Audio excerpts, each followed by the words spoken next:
Adisiafo bi a wano mo Krobea Asante Technical and Vocational Institute here no e wa Asante mantemo na no ada se akyerɛkyerɛfo am won kwan mampanifo atwerɛ nsɔhwɛ no wo mo antwa se de wosu wo 20 ne wɔte si school ho no mo asɛsa ahyan ne agapade ahodoɔ pii na sanse minti na Asante mantemo so afo panyini Simon Osemensa e de atodwa se saa nkwada wo ho bon saa wo ye no e course wo school ni mu nyina agapade a wasɛ no no obɛkyɛ amobi atwa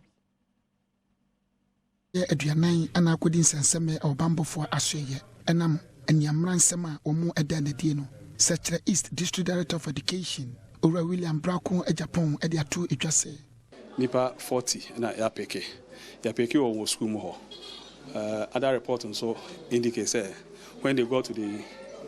compound they saw that some of them were running away, so they pursued them. Some went to the bush, they were pursued, they were arrested. Some also went to the dormitories, were hiding under their beds and whatever. But if you've not done anything, why do you go and hide under the bed, or why do you run away? Onimyan for Simon Semensa aya sentimentum swafo wadnani echire school mu akohwe de ekoso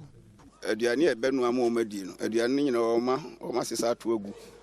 mo no nom de mo ne gari afra na memba wiase minim si etimi no mo ne gari fremu a bi ya enti which means aduane kura wo nya bi nya dan enni baabi o mo ankasa kura bebu nsuo no baabi o mobu nsuo pipe ayi ni nyina no stance ni nyina o mabubu no and this wabubu pipe no stance na ahina akofensu light no kura o masan edum no attitude to wires no because e bin my home field basa nso a ma even identifying crofo crodi bone no so na no so ye din kakra but what I know is me trust Ghana Police and Security Service basa yon bedo suko wo mo ye involved no nyina gradually no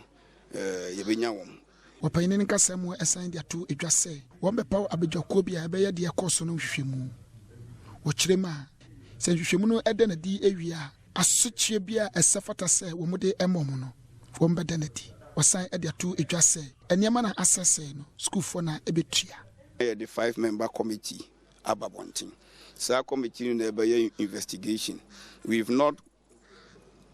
firm up the terms of reference, but definitely it will include say omo hwe the entire demonstration by asema mugina ho anti demonstrate here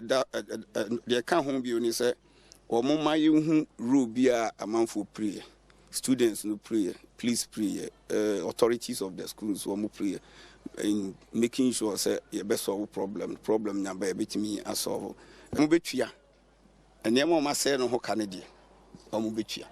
e o say mo tua na ye nhwesode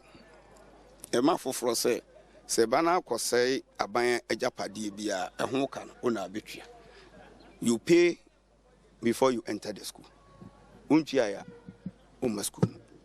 that one we have to ensure say discipline be adwuma so wo school samri na niema wo say de nia